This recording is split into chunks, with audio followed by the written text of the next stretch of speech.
Okay, now let's see this question. This question came in GATE 2012 for 2 marks. The question is, the height of a tree is defined as the number of edges on the longest path in the tree. Okay, so they are saying that if a tree is something like, let's say this, okay, then the height is the longest path in the tree from where it is invoked. So if it is a rooted tree and they are saying that this is a function, this is a code to find the height of the tree, and it is called with root. So it is a rooted tree and the function is called with root, then they are talking about the height. So in this case the height is going to be 1 2.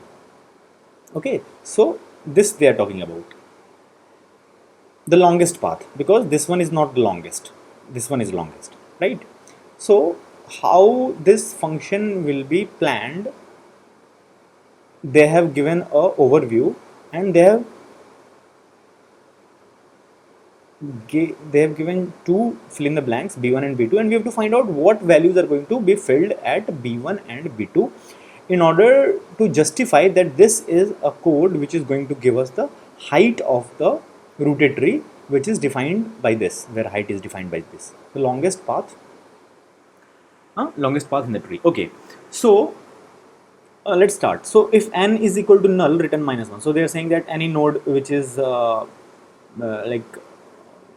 like this is actually terminating condition. So let's say this, it has left and right and both are null, so it is not having anything, and that's why it is going to return 1.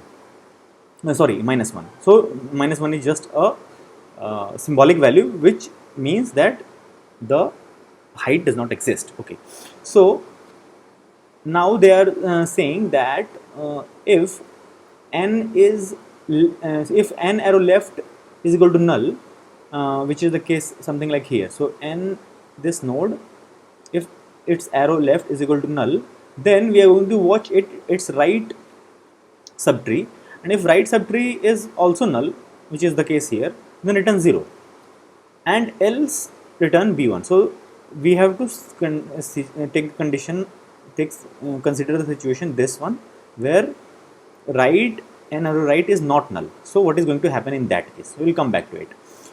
Firstly, see this else block. So here the condition was n arrow left is null.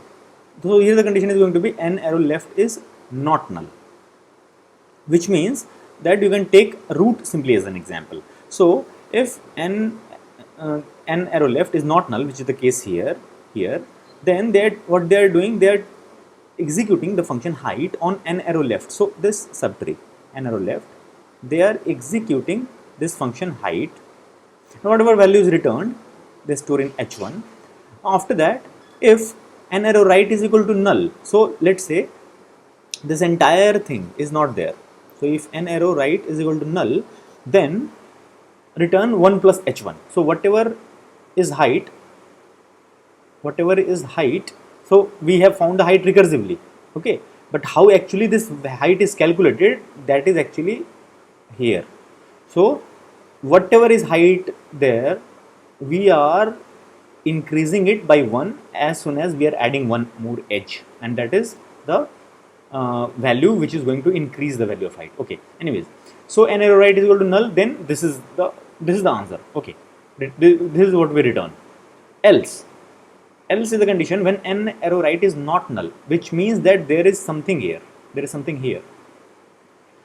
then what we are doing is that we are going to take h2 is equal to height of n arrow right. So whatever this n arrow right subtree is there, we are going to take we are going to run the function height on this subtree, and then whatever value is returned, h2, after that what we should return. Okay, so we can clearly see that our target is what? Our target is to find the longest path. So how longest path will come? We'll take some path, longest path, this side, and then we know that we have to increase the path length by 1, because this is going to add one more edge, and that's why whatever from here and here is going to come, we are going to take the max of that and then add 1. Okay, so So here we simply added 1 plus h1. So here h1 was returned from this side, we simply added, but here whatever h2 is coming from this side, if it is smaller, which is the case here, then whatever maximum is there, we will take that, and rather than simply adding 1 plus h1, we are going to add 1 plus max of h1 and h2. Okay, so just to be clear, what is happening is that if something like this is there, something like this can also be there. So in that case, this is now actually the right subtree, and this is h1 and this is h2, and whatever is maximum, we are taking the max of that, and then we are increasing the height by 1 because there is an additional edge to this node. Okay, so we can see that this is basically b2. b2 is what? 1 plus max h1 comma h2. So this will be written here. Let's come back to b1. What is b1? So in b1 they are saying that n arrow left is null. Okay, so let's take an example of here, n arrow left is null, and then they are saying that n arrow right is not null, because not if it is null, then we return here also. So if not null, then we are entering here. What should we return here? What should we return here for this node? If n arrow right is not equal to null, then what we should return? Simply whatever we have done here, we are simply going to replicate here also. So we are going to talk in terms of recursive one less depth. So this we are going to talk about, and what is essentially this? It is essentially height of this n arrow right. Okay, so n arrow right, this will give, and then we will add 1 as we added here, right? So this is what b1 is going to be. Okay, so let's see the answers. b2 is 1 plus max h1 h2. So this one and this one, these two are, so these two will not be there. And about b1 is going to be 1 plus height n arrow right. Okay, so this one is satisfying. So the answer is A.